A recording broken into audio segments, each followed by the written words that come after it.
Ngize nendaba. Allegedly. Ayiwe bhuti. Udlalele itsheni ezifayo. Wena unale tendency ukundamine abantu. That's your problem. Especially mhlambe mina ngoba ngumZulu. So you are undermining. That's your problem.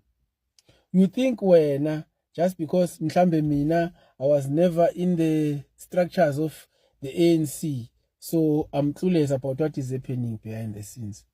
I know exactly what is happening.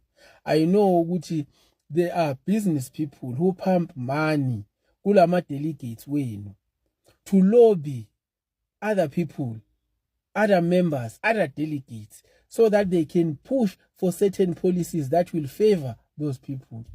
So ungezila ngale ngqondo ukuthi mhlambe ukhuluma noThalala, ngisuThalala mina, but I can see ukuthi wena you have this tendency of undermining.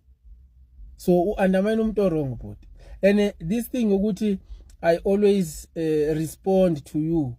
I'm giving you too much airtime that you don't deserve. You've shown me ukuthi kahle kahle azikho la ekhanda lakho. Yabo, you've shown me izinto ezikhulumayo ngoba mncamalala ngalento ukuthi ufuna ukubuyela ku-ANC. It shows ukuthi you don't even understand what is happening. Or you are one of the, like I said before, you are one of the defenders of our oppressors. That's why you don't understand ukuthi ubaba uNcamalala, what is it that is in the ANC that is defending. Njengoba ethi yena ubuyela ku-ANC, you thinking ubuyela ku-ANC kaRamaphosa, not the ANC of Cyril Ramaphosa. Ubaba uNcamalala ulwela the real ANC. The ANC.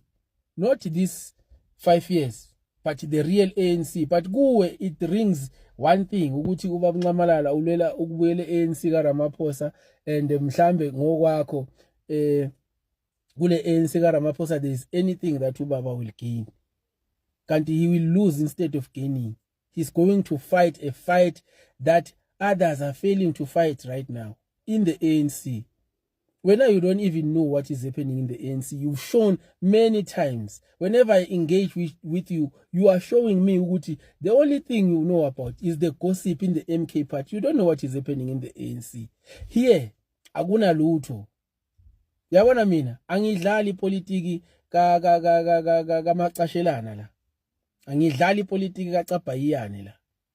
Mina ngidlali politiki yangempela, that a real politics of what is happening in the country. Not the one that you are playing. Playing politics yama hearsays in MK party. You don't know what is happening in your own party. Hi man. Awazi ubaba uZuma umsebenzi akawenza epartini yakho.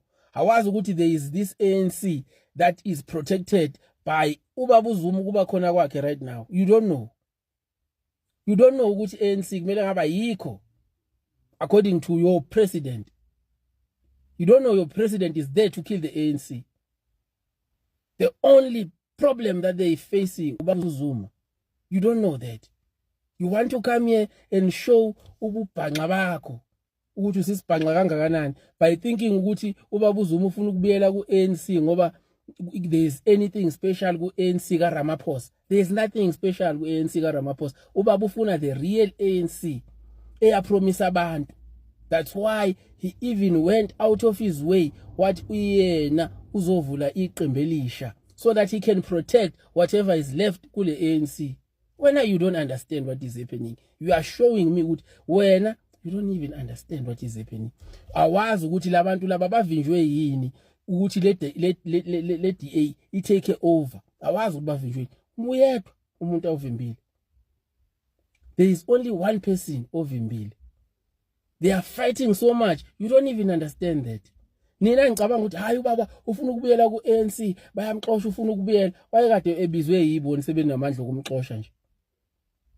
Ubaba kaza abizwa abantu ku-ANC. Waziyela. Wayolwa. So nina ngicabanga ukuthi lento yokubuyela kwakhe ku-ANC unendaba ne-ANC kaRamaphosa. Le kaRamaphosa vele, that's why he's going there to fight it, because it's selling out to the DA. It's selling out Tina as black people to the whites. Whether you don't understand why ubaba is fighting like this, ucabanga ukuthi wena ubaba akasile kahle ekhanda. he's got another political party, but he's fighting ukuthi abe kwelinye political. I understand when usitshela ukuthi he's just fighting just for the sake of fighting. You don't understand what is actually happening behind the scenes. Awazi lutho nge-ANC wena. You've shown me ungitshela ngokuthi ngoba nakho wena kuma structures e-ANC you know more. You know nothing. And as of from today, I'm going to block you. You are exhausting me. You are wasting my energy. You are wasting my energy. You don't understand anything. But you act as if you are more intelligent and you are more knowledgeable. Can't you know? You are not. You are just a nobody. Ongazi lutho. You only know gossip. So that's why, as from today, I'm blocking you. This video is the last and the only last that I will ever do replying to you. Namhlanje nabanye kabangazi ukuthi ubaba why is saying ufuna ukubele membership yakhe ku ANC. They will understand very soon. They will understand because uRamaphosa uzophuma and they will understand ukuthi ubaba what is it that he's been fighting.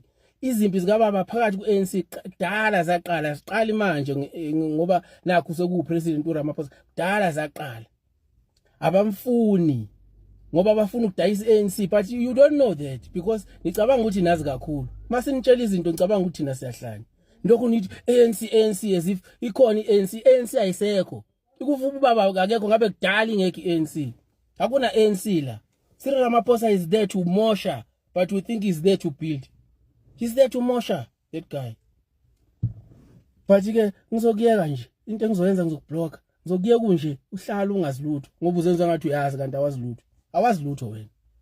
You act as if khona into yazi awazilutho wena. Nothing. That's why ngizokuyeka. I'm wasting my energy with you.